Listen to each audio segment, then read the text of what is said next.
بسم اللہ الرحمن الرحیم۔ وعن ابی ایوب رضی اللہ تعالی عنہ قال قال رسول اللہ صلی اللہ علیہ وسلم اربع من سنن المرسلین الحیاء والتعطر والسواک والنکاح رواہ الترمذی وقال حسن غریب۔ حضرت ابو ایوب انصاری رضی اللہ تعالی عنہ راوی ہیں۔ وہ کہتے ہیں رسول اللہ صلی اللہ علیہ وسلم نے ارشاد فرمایا، 4 چیزیں مرسلین یعنی رسول و انبیاء و رسل کی سنتوں میں سے ہیں۔ نمبر 1 الحیاء حیا کرنا، نمبر 2 والتعطر خوشبو لگانا، نمبر 3 والسواک مسواک کرنا، نمبر 4 والنکاح اور نکاح کرنا۔ تو میرے محترم دوستو، الحیاء شعبۃ من الایمان، حیا جو ہے یہ ایمان کا بہت بڑا حصہ ہے، بہت بڑا شعبہ ہے۔ اور خوشبو لگانا بھی آپ صلی اللہ علیہ وسلم کی سنت ہے۔ مسواک کرنا آپ صلی اللہ علیہ وسلم کی سنت ہے۔ آپ صلی اللہ علیہ وسلم نے فرمایا کہ اگر مجھے میری امت پر مشقت کا خوف نہ ہوتا تو پھر میں اسے ہر نماز کے وقت یا ہر فرض کے وقت اس کو فرض قرار دیتا۔ تو مسواک فرمایا کہ السواک مطہرۃ للفم ومرضات للرب، مسواک منہ کو صاف کرنے والی اور رب کو راضی کرنے والی ہے۔ اس کے دنیاوی بھی فائدے ہیں، اخروی بھی فائدے ہیں۔ اس سے منہ بھی پاکیزہ ہو جاتا ہے، پاک صاف ہو جاتا ہے اور اللہ تعالیٰ کی رضا کا بھی سبب ہے۔ سب سے بڑا فائدہ یہ ہے کہ جو مسواک کا اہتمام کرتا ہے اس کی نماز کا ثواب 70 نمازوں کے برابر ہو جاتا ہے۔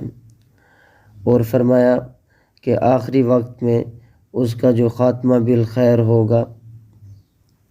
اور چوتھی چیز آپ صلی اللہ علیہ وسلم نے فرمایا والنکاح، نکاح کرنا۔ نکاح کرنا یہ انبیاء اور رسول کی سنتوں میں سے ہے۔ آپ صلی اللہ علیہ وسلم کا ارشاد ہے، النکاح من سنتی فمن رغب عن سنتی فلیس منی۔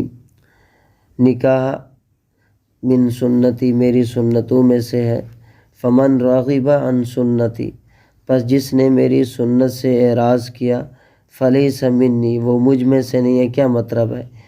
اے من اتباعی فی اتباعی، اے من اتباعی فی اتباعی، وہ میرے خدام میں سے جو میری اتباع کرنے والے ہیں وہ ان میں سے نہیں ہیں۔ میرے محترم دوستو، نکاح بہت ہی مرغوب ہے۔ اور آپ صلی اللہ علیہ وسلم کی ایک دوسری حدیث، آپ صلی اللہ علیہ وسلم نے ارشاد فرمایا، تناکحوا تناسلوا فإنی مکاثر بکم الامم۔ اس کو عبد الرزاق نے ذکر کیا ہے مصنف میں۔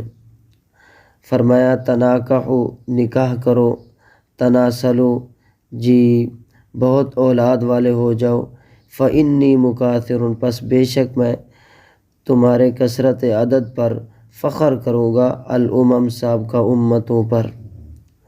تو نکاح بھی ہو اور نکاح کا مقصد توالد و تناسل ہو، کثرت سے اولاد ہو، یہ مطلوب ہے، مرغوب ہے۔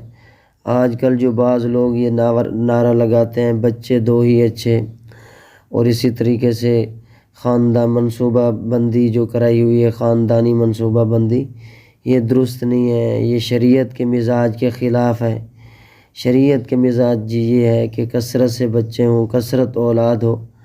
اور آپ صلی اللہ علیہ وسلم نے فرمایا تمہاری اسی کثرت کی وجہ سے سابقہ امتوں پر فخر کروں گا۔ ایک اور حدیث آپ صلی اللہ علیہ وسلم نے عقاف بن وداع الہلالی سے پوچھا، نوجوان آدمی تھے، الاک زوجۃ یا عقاف، اے عقاف کیا تمہاری بیوی ہے یعنی تم شادی شدہ ہو؟ قال لا، تو اس نے کہا کہ نہیں۔ آپ صلی اللہ علیہ وسلم نے ارشاد فرمایا ولا جاریۃ، کیا تمہارے پاس باندھی ہے؟ پہلے زمانے میں باندیاں بھی ہوتی تھیں آپ صلی اللہ علیہ وسلم کے زمانہ میں۔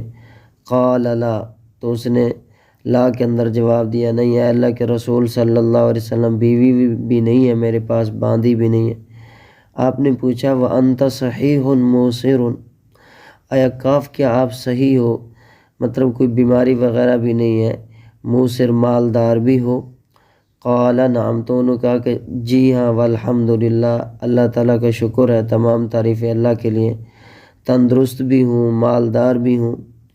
تو آپ صلی اللہ علیہ وسلم نے فرمایا کہ آیا کاف فَأَنْتَ إِذًا مِّنْ إِخْوَانِ الشَّيَاطِينِ، اس وقت تم جو ہے نا پھر شیطان کے بھائیوں میں سے ہو، کہ تم تندرست بھی ہو، کوئی بیماری نہیں ہے جی، قادر بھی ہے، قوت با پر قادر ہے، اور اسی طریقے سے بیوی کا نان نفقہ بھی برداشت کر سکتا ہے، مہر بھی دے سکتا ہے، سکنا بھی دے سکتا ہے۔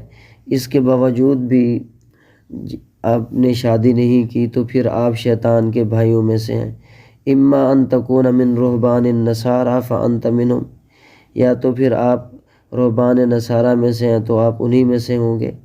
رہبان عیسائی یہ تھے، گوشہ نشینی اختیار کرتے تھے جی، شادی نہیں کرتے تھے، گوشہ نشینی اختیار کرتے تھے۔ آپ نے فرمایا پھر آپ انہی کی طرح، انہی کا طرز عمل آپ نے اپنایا ہوا ہے، تو کل قیامت والے دن آپ کا حشر بھی پھر انہی کے ساتھ ہوگا۔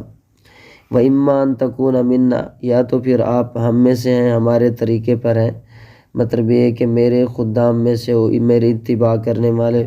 فَاصْنَعْ كَمَا نَصْنَعُ، پھر آئے اکاف پھر ایسے کرو جس طرح ہم کرتے ہیں۔ وَإِنَّ مِن سُنَّتِنَا النِّكَاحَ، میری سنتوں میں سے نکاح ہے۔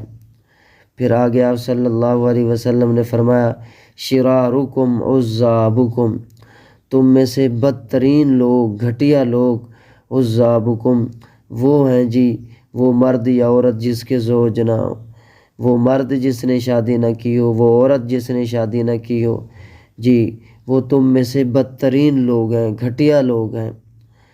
فرمایا وَأَرَاذِلُ مَوْتَاكُمْ عُزَّابُكُمْ، تمہارے مردوں میں سب سے گھٹیا جی، ردی، رذیل وہ ہیں عُزَّابُكُمْ، وہ مرد یا عورت جس کے زوج نہ ہو، یعنی کسی کا انتقال ہو گیا اور اس نے شادی نہیں کی اور ایسی زندگی گزار دی۔ فرمایا کہ مردوں میں سب سے رذیل اور گھٹیا مرنے والا ہے کہ اس نے شادی نہیں کی، ہماری سنت تھی نکاح کرنا، اس نے شادی نہیں کی۔ تو شِرَارُكُمْ عُزَّابُكُمْ وَأَرَاذِلُ مَوْتَاكُمْ عُزَّابُكُمْ، تم میں سے بدترین لوگ جی، وہ مرد یا عورت جس کے زوج نہ ہو، یعنی شادی نہیں کرتے، مرد ہے اس نے شادی نہیں کی، عورت ہے اس نے شادی نہیں کی، شادی نہیں کر رہے، حالانکہ صحیح بھی ہیں، مالدار بھی ہیں۔ فرمایا کہ تم میں سے یہ بدترین لوگ ہیں، اور مرنے والوں میں سب سے بدترین وہ عُزَّابُكُمْ، وہ مرد یا عورت جس کے زوج نہ ہو، جس نے شادی نہ کی ہو۔ وَيْحَكَ يَا عَكَّافُ، افسوس ہے تیرے اوپر آیا کاف، ہلاکت ہو تیرے لیے آیا کاف، تزوج، نکاح کر لے، شادی کر لے۔ تو جب اس نے یہ کلمات سنے فقال، عرض کی یا رسول اللہ، اے اللہ کے رسول صلی اللہ علیہ وسلم، لا اتزوج حتی تزوجنی من شئت، اب میں اپنی پسند کی شادی نہیں کروں گا، آپ جس سے چاہیں میرا نکاح کر دیں، میں اس کے اوپر راضی ہوں۔ آپ صلی اللہ علیہ وسلم نے ارشاد فرمایا فقال رسول اللہ صلی اللہ علیہ وسلم قد زوجتک علی اسم اللہ والبرکۃ کریمۃ بنت کلثوم الحميری، رواہ ابو یعلی فی مسندہ من طریق بقیہ۔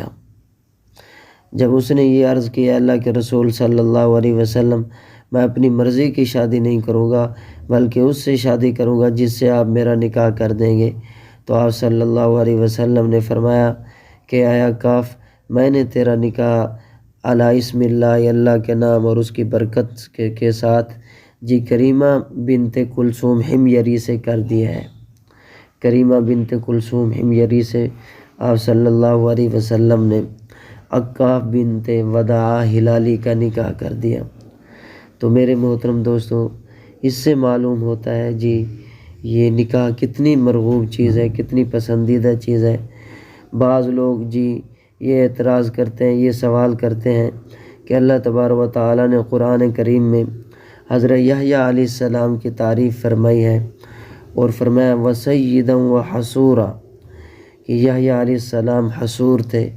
حصور اس کو کہتے ہیں الذی لا یأتی النساء مع القدرۃ علی الاتیان، کہ جو عورتوں کے پاس نہ جائے اس کو باوجود اس بات کے کہ عورتوں کے اوپر اس کو قدرت موجود ہے، یعنی نکاح کرنے پر قادر ہے، جماع پر بھی قادر ہے اور حقوق زوجیت ادا کر سکتا ہے، پھر بھی اس نے شادی نہیں کی، تو وہ یہ کہتے ہیں کہ یہ دیکھیں یہ تو پسندیدہ ہے۔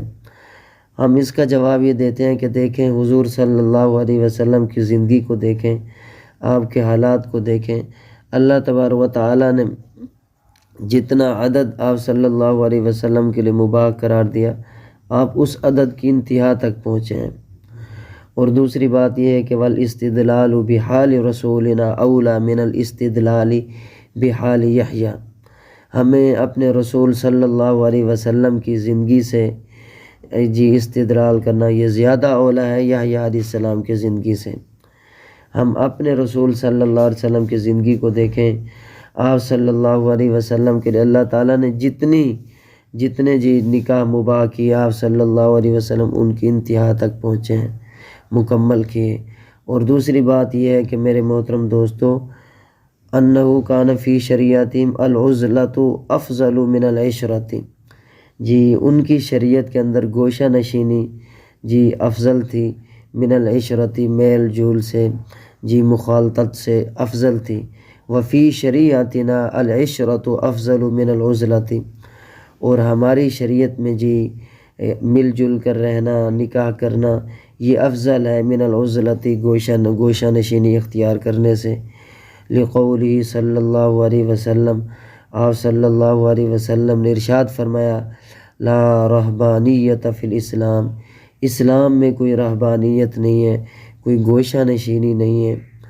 تو میرے محترم دوستو، نکاح بہت ہی عظیم چیز ہے، آپ صلی اللہ علیہ وسلم کی سنت ہے، انبیاء کی بھی سنت ہے۔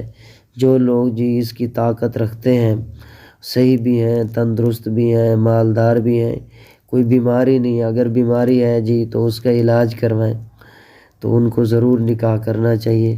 نہیں تو جو بغیر نکاح کیے ہوئے اس دنیا سے چلا جاتا ہے، یہ ساری زندگی بغیر نکاح کے گزار دیتا ہے۔ آپ نے سخت ناراضگی کا اظہار فرمایا شرارکم عذابکم، وہ بدترین لوگ ہیں، اور مرنے والوں میں بدترین وہ ہے جو بغیر نکاح کے مر گیا، چاہے وہ مرد ہو یا عورت ہو۔ تو میرے محترم دوستو، نکاح کریں، یہ تمام انبیاء کرام علیہم السلام کی سنت ہے۔